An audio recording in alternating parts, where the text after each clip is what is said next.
আসসালামু আলাইকুম বন্ধুরা। আজ আমি কাজ প্লাসে আসলাম আপনাদের এই ওপেন বারটা দেখানোর জন্য।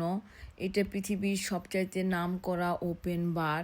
এখানে সারা পৃথিবী থেকে রাজা বাদশারা আসে ডান্স করার জন্য।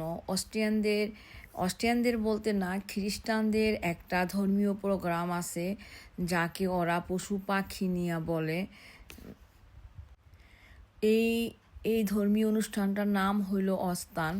সেই অস্তানে সারা পৃথিবী থেকে মেহমান দাওয়াত দেয় অস্ট্রিয়ার সরকার, এখানে আসে তারা ডান্স করার জন্য। আপনারা দেখতে থাকেন। আল্লাহ হাফেজ, ভালো থাকেন।